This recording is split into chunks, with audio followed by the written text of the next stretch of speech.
and welcome to a new episode of Her Voice, the show that's created for modern women in society. Fashion has become a large part of identity making in the post-human world in which people dress up with their clothing. Fashionable clothes reinvent people as desirable and enigmatic.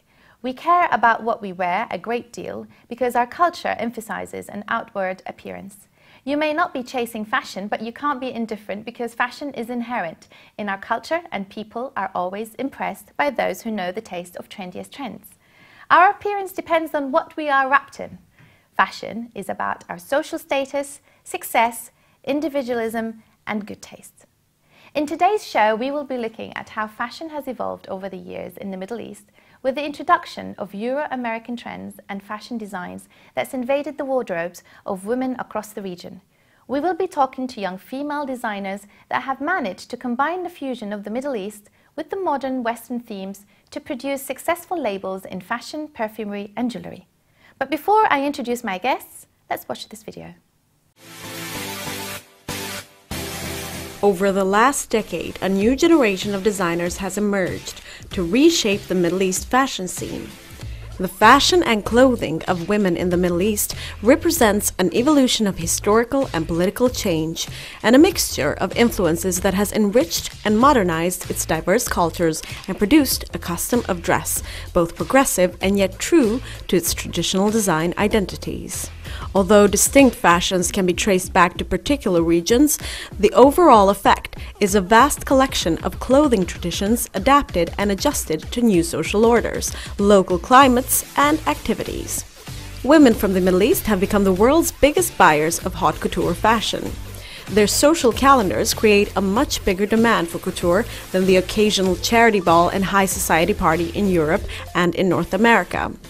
And wearing the same dress twice is not an option. Fashion executives say the Middle East is likely to remain the top couture client for the foreseeable future if the economic environment deteriorates in Europe and North America. According to consultancy firm Bain & Company, the luxury fashion and design sectors in 2014 were worth more than $14.7 billion across the Gulf alone, with the UAE accounting for $6.26 billion of that total.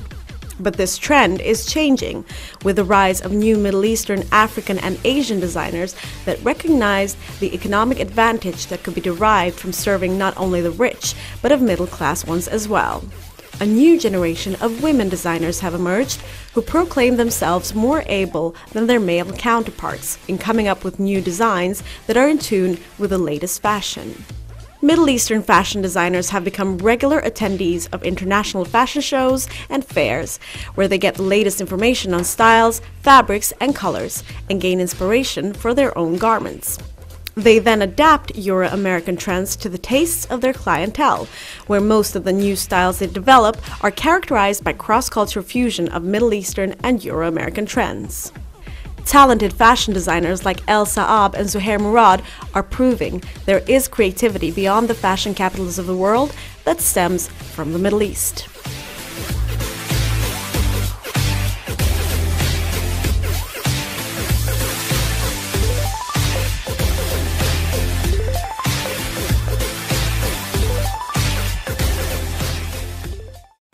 It is obvious that the fashion scene has actually quite changed over the Middle East, and therefore we would actually like to sort of take this opportunity today in talking about the fashion sort of trend in the Middle East by introducing my guests this evening. With me, I've got Miss Hannah Amir and Miss Aisha Zia.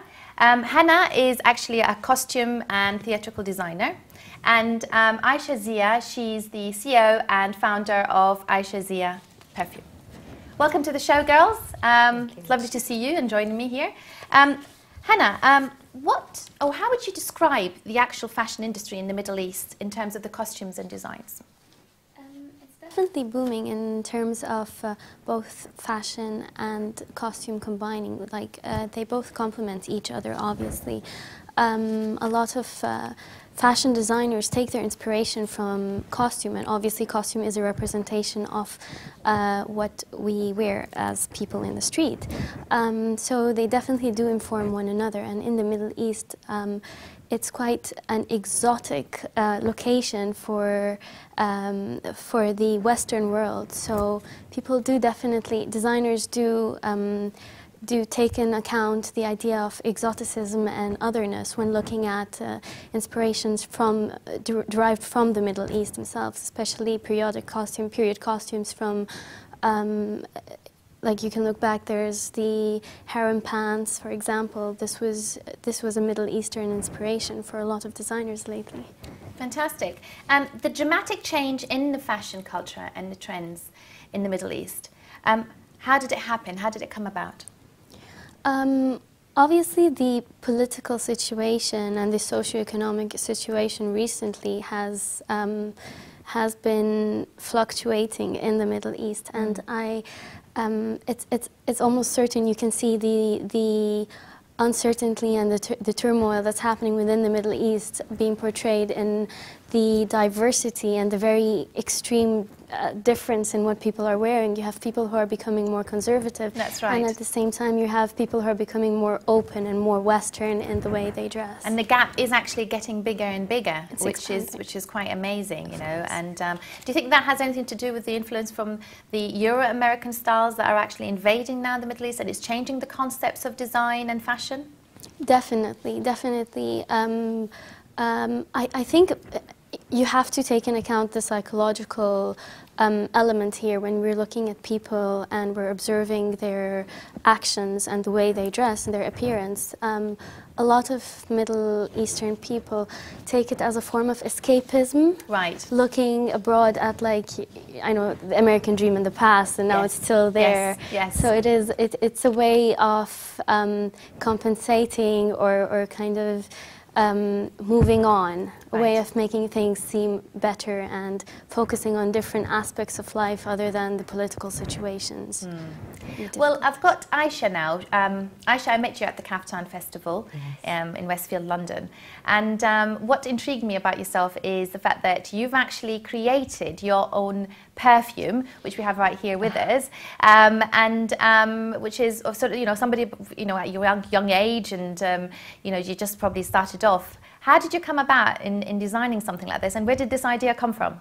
To be honest with you, it was something I've wanted to do for a very long time, but it was a dream, and we all have dreams when we're children. But I think my biggest inspiration was my mom, and I say this and I say it to everyone, and they're all just like, really? Oh, but she really was. You know, since I've been little, I've always just watched her put perfume on or put all these luxury creams on. Yes. And I thought, wow, I wish I had something that she would use, you know, like when I was 10, 11. And then I started studying, I did interior design, so I was always quite creative. I liked things, I liked colours, I liked creating different things. And then I was given the opportunity when I went to the Middle East. Right. And I met a chemist, and the story began. And my mum was like, and she's supported me. She's always been like, no, go for it. And even when I've sat with her and I've said, oh, there's so many things out there, you know, how am I gonna cope? There's so much competition.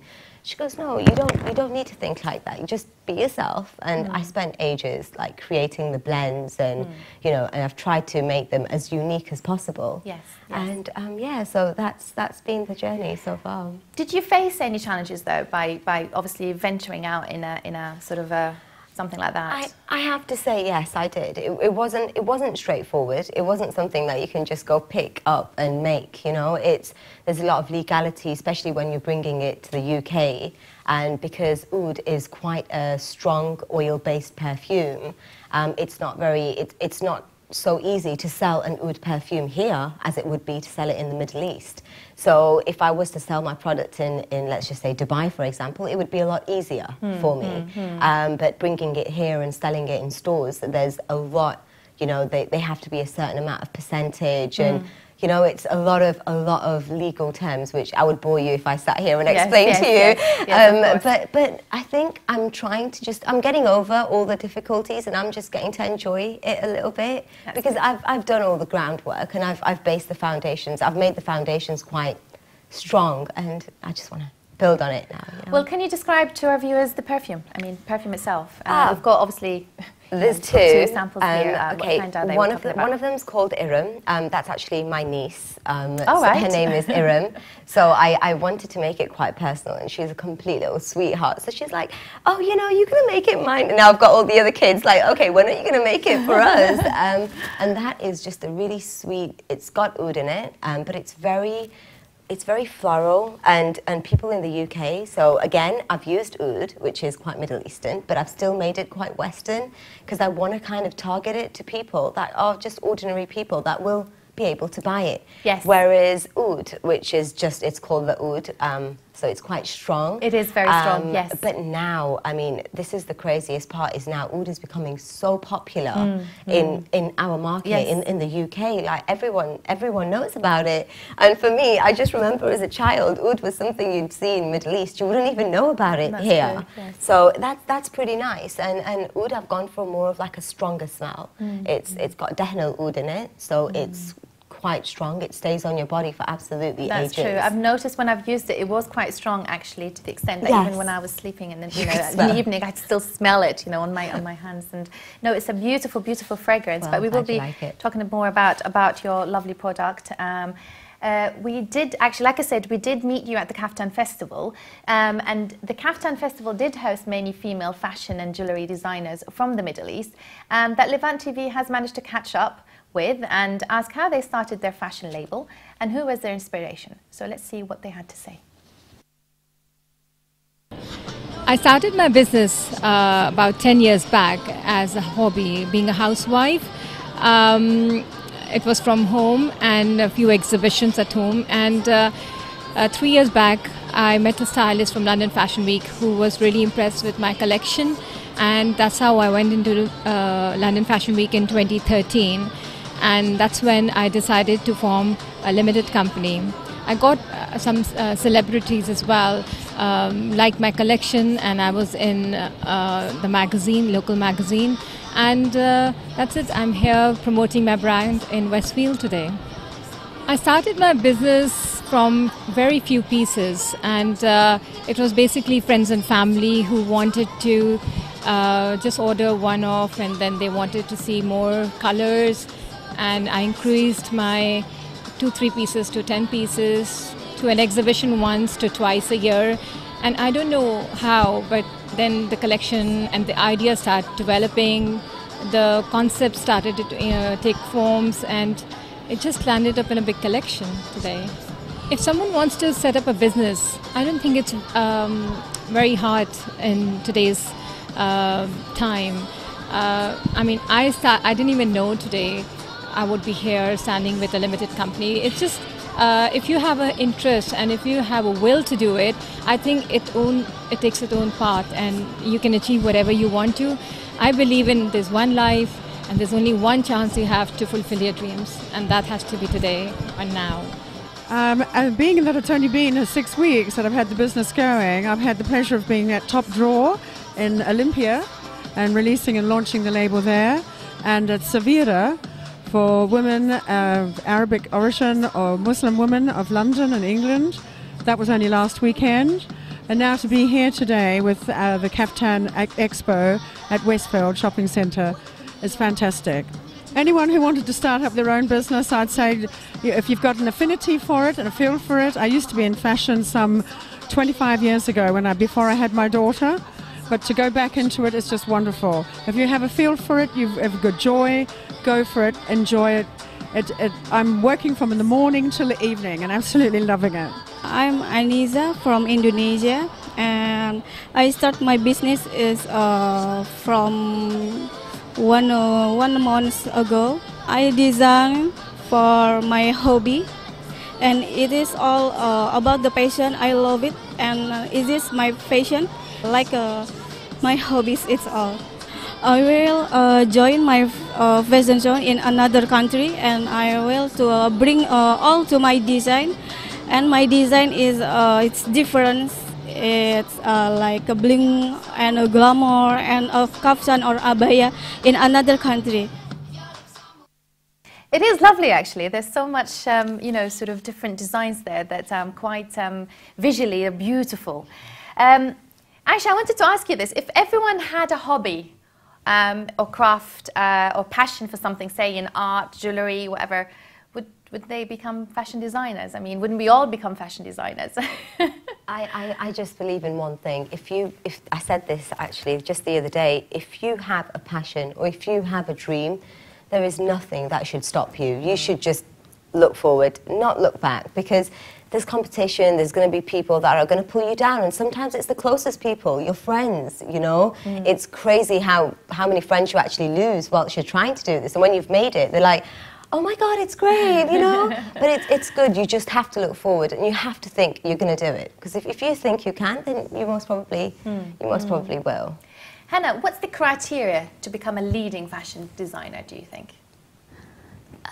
Obviously, one has to be really, really passionate about their art, because being a fashion designer, you should never underestimate what it takes to be a fashion designer, because you have to have this really strong will and this ability to overcome obstacles, problem solve. Public commitment as well. A lot Nothing of pulls you back, commitment. family, etc. Exactly, and of course the ability to foresee what people want and what people are expecting, because you're not only just setting a trend out for people, it's like you're setting out history. This is part of history. It's kept in the archives. What people wear tell us about what they did and what life was at the time in the past, if you're looking at the past.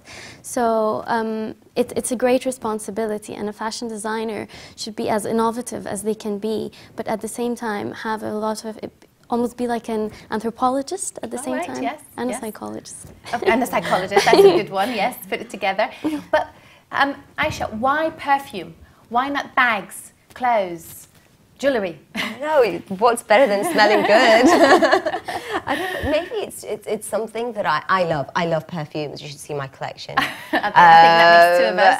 And I think it's something I love, you know? Yes, yes. I mean, because I'm just going to sort of just basically have a show just because, you know, so it's a beautiful perfume, so I quite like it, and like I said, it smells absolutely gorgeous.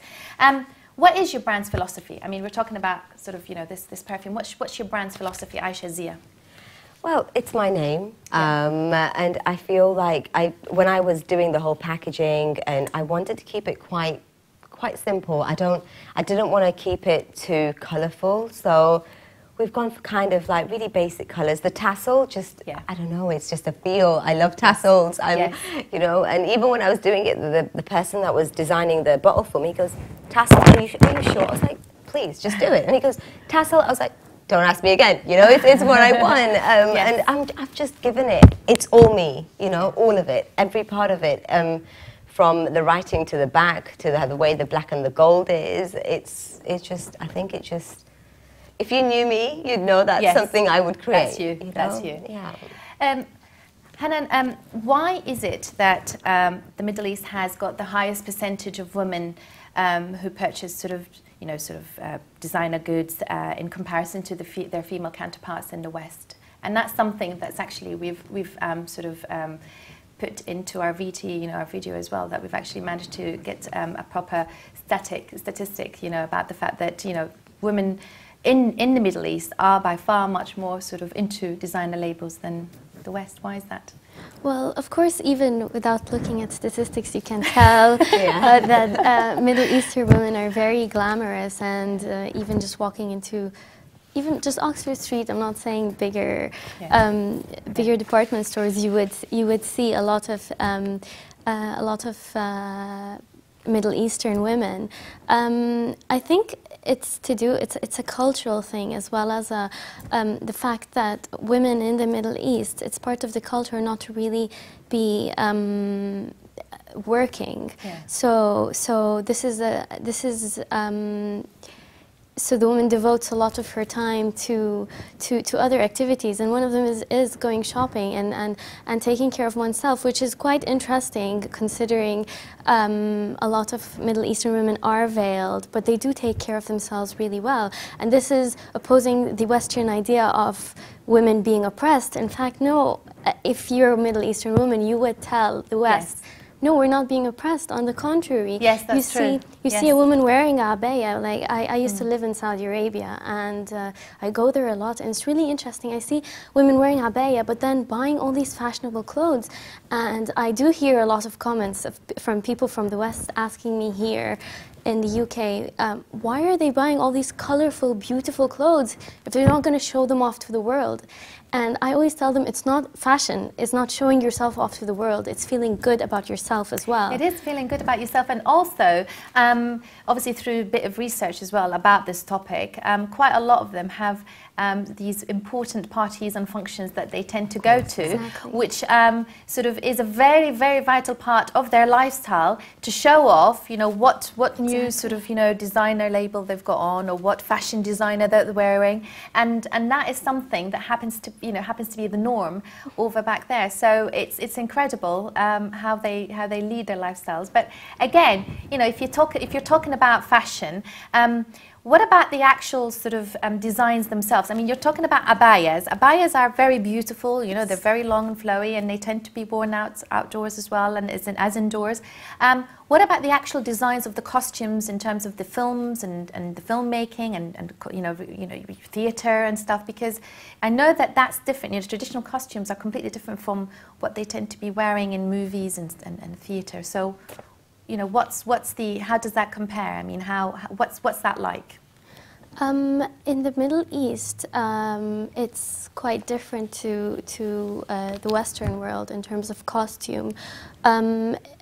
Because I'm a costume designer and I've lived here and I went to university here, and going back to my country, to Egypt, to work as a costume designer there, I noticed the difference, and it's the difference in aesthetics and the difference in, for example, costume preservation, and the way not just the person wears their costume, but the way a costume is dealt with in other various aspects. So you have the designer, the dresser, the seamstress. Every person deals with a costume differently, and every person in Egypt has an input on what the costume will look like in the end. You even have designers, the people, the actresses or the dancers wearing the costumes. They usually have an input. I spoke to a ballerina who told me she sewed on the beading herself onto her costume 10 minutes before the show, which is incredible. That's amazing. Yeah. So you have, I feel there is a certain degree of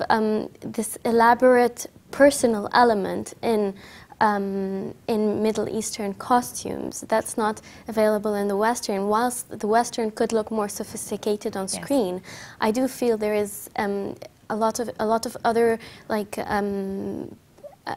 other factors involved that are not within, that we cannot use costume just to blame on the fact of sophistication. You have green screen affecting costume polishing a costume a lot. You have different lighting effects. All that does all sort of work together and come together, doesn't it? Exactly. Yes, that's amazing. That's I mean, you know, your side of your business or whatever you're actually doing is very sort of intriguing, because there's so much involved, and I'm sure it takes up a lot of your time.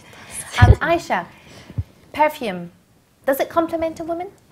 Of course, it makes you feel confident. It kind of, see, again, it's what you guys were just talking about. It's what you feel inside, isn't it? It's when you wake up in the morning, whatever you do, and then you put the perfume on, it kind of resembles you. Yes. And the better the fragrance, the better you're going to kind of feel. You know, you're That's never going to right. wake up and put something on that you're not going to like the smell of, and then you're going to, you know, you're going to feel like that. So it plays a massive part, you know, in everyone's life. I'm glad to know that, because I personally can't go out without my perfume. I would also like to welcome on the show via the phone, I've got Miss Balkis Al-Khadib. She's a young, successful fashion designer for Labiso from Saudi Arabia. Balkis, welcome to the show. Yes, hello. Hello, sorry to have kept you. That's okay, thank you. Balkis, you're an inspiration to so many young female women in the Middle East and globally, because you managed to design your own fashion brand from scratch and go global with it. Could you tell us more about it, please? Yes, actually, Labiso is a line for ready-to-wear evening gowns, and it was actually the outcome of my love of art since an early age, and then it eventually evolved into designing I released my first collection in 2012, and mostly it was in exhibitions and social media. People actually gave me that confidence to go forward with it. And in my line, I like usually to use the sharply cut styles that gives out that edgy look for a woman, and at the same time that does not lose the elegance and sophistication, which is what a confident woman is looking for. Fantastic. How much time and effort does this business take from you, Balkis? Because I'm sure you know, you're probably fully committed to it. Yeah. Beginning any business from scratch is just, I mean, it's quite challenging. But as long as you have that will and facing any obstacles is fulfilling, despite the outcome that you'll get of it.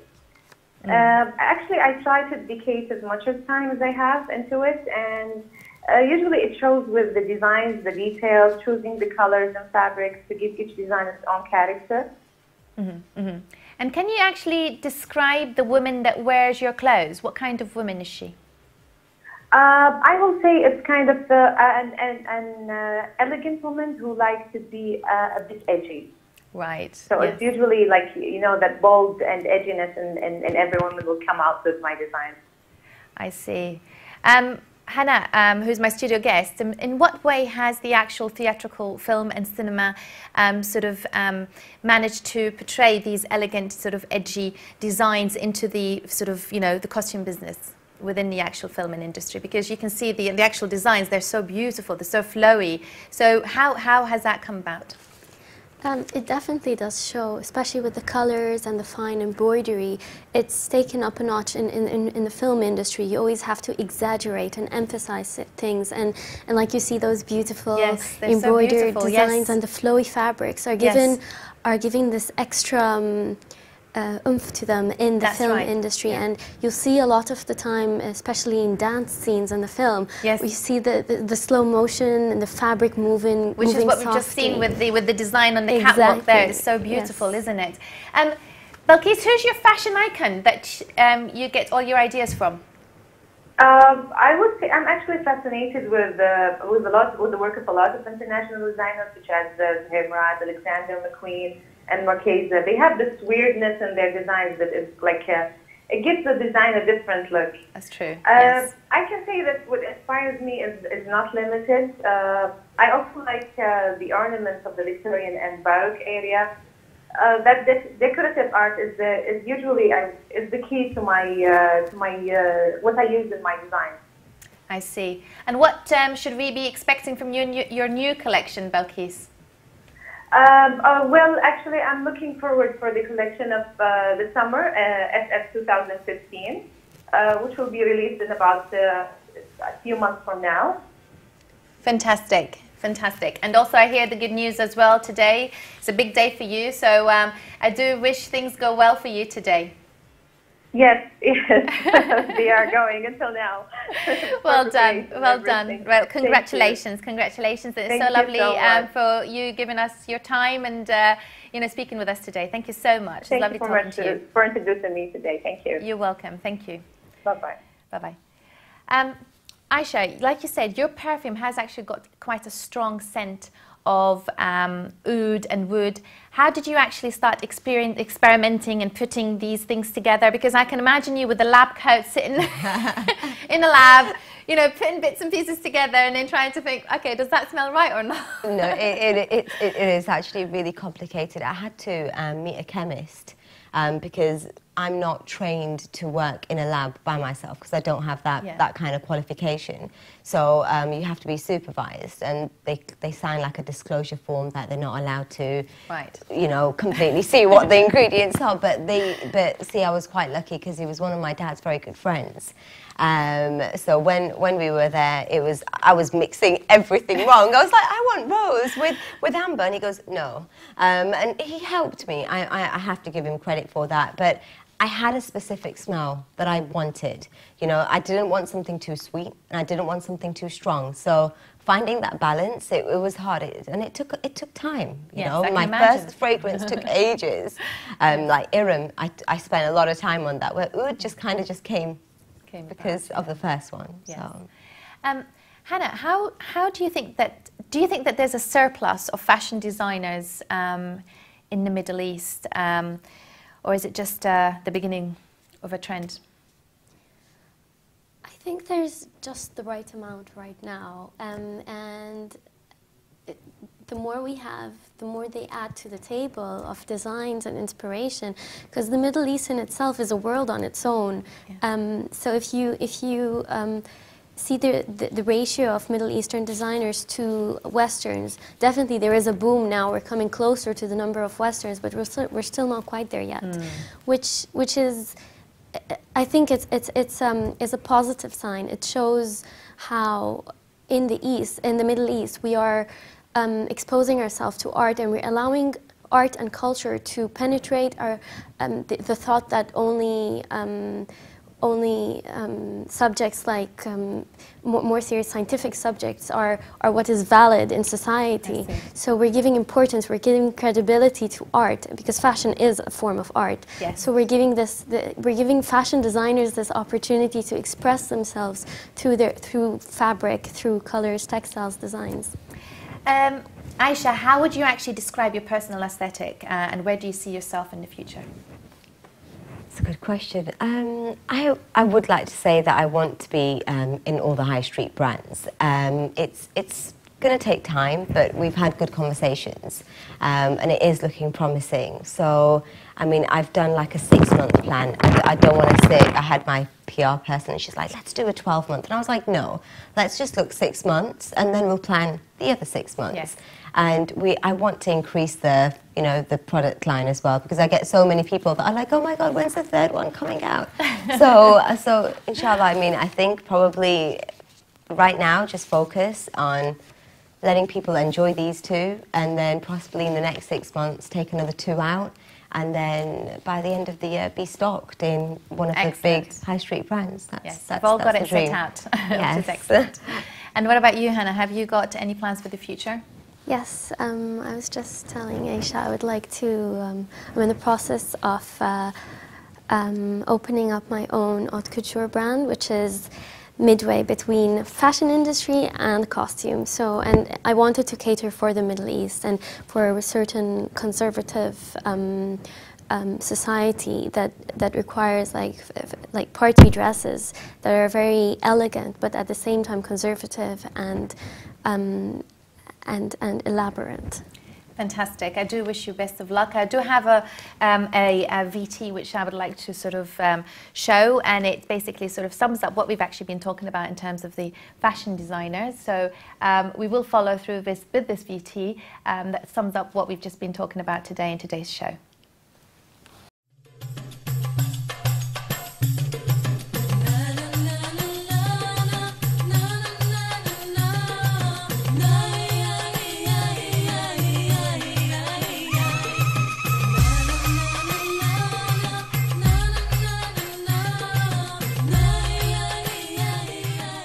My background is fine arts. Art and design is something I've always been passionate about. I used to design jewellery as a kid, just for fun and hobby.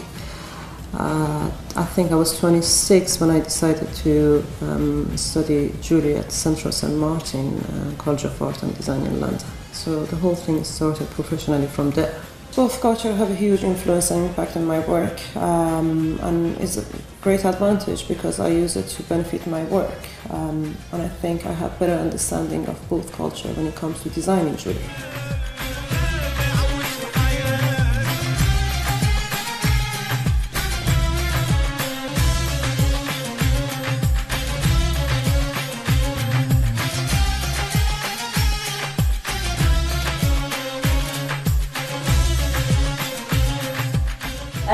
Well, Paris is a name that I registered nearly 15 years ago, believe it or not. It's a long time.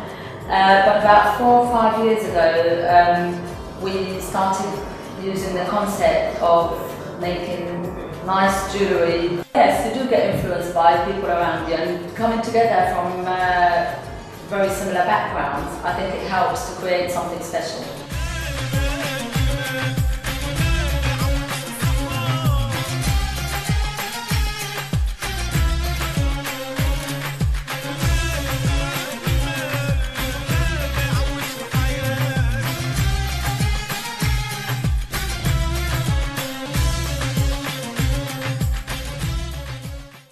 And on the phone today, we have Farida Al-Bannai. She's the fashion designer for Two Sisters, who's actually joining us now from United Arab Emirates. Welcome to the show, Farida, and thanks for joining us. Welcome, and thanks for inviting me. You're welcome. Farida, can you tell us more about Two Sisters and how did it start? I started it as a hobby, designing my own clothes and the buyers. Very nice. And then, and my daughter also. Excellent, excellent. So it came about as a hobby then, and then it started building up from there. Yeah, everybody asked me about my designs, where I did it, and I started my business. That's excellent. And who is your target market? I mean, what kind of women are you targeting with your designs for Two Sisters? Are you looking for the independent businesswoman, or is it more of the fashionable one, or is it more of the glamorous one? No, I have designs for everyone, the prices also. I see. I don't market for specific people. I see. Okay. And how is actually your designs? What can you describe more about your actual designs? You know, your clothes line. I have many designs like Victoria designs and abayas, traditional and modern. I mix them. And your actual designs themselves, I mean, do you have jewellery included with it, or is it just purely sort of the actual sort of design in the material? What? So do you add jewellery to it? Because this is something I've picked up about your designs, your dresses. They're beautiful with the jewellery that's been embellished on it. Yeah, I have jewelry and everything. With I design accessories with them. Excellent. For weddings and parties. Fantastic. And how do you see your fashion line? I mean, do you see it sort of doing well in the Gulf region and then spreading globally, or how do you see your fashion sort of design doing, or will it do? Yes, I'm seeing that I'm doing well because I traveled to Qatar and London. Excellent, excellent. Yeah. Okay. Well, thank you so much, Farida, for joining us today. I'm sorry it was last minute, but maybe we will talk to you again next time. But thank you for joining us today. Thank you. Bye. Thank you. Bye-bye. Unfortunately, we have reached the end of our show. I would like to thank costume designer for film and performance Hannah Amer for joining us today and joining us and giving us an insight into the world of costumes and designs in the MENA region. I would also like to thank Aisha Zia, CEO and founder of Aisha Zia Fragrances, for coming all the way from Leicester to be with us in today's show. Finally, many thanks goes to Balkis Al-Khadib, fashion designer for Labiso, who joined us also by phone from Saudi Arabia. We are seeing a new generation of highly talented designers, such as our guests in today's show, who continue to impress the international fashion world with their fusion of modern and Muslim-inspired elements into their ensembles. Each of the new creative works is reflective of the transition from plain and simple Arabic designs to more sophisticated creations that extensively use embroidered elements. But it's not just great designers who are making it to market, it's the actual people and service industry behind this market that is going viral to make fashion designers in the Middle East globally recognized in a leading Euro-American industry. Thank you for watching, and goodbye.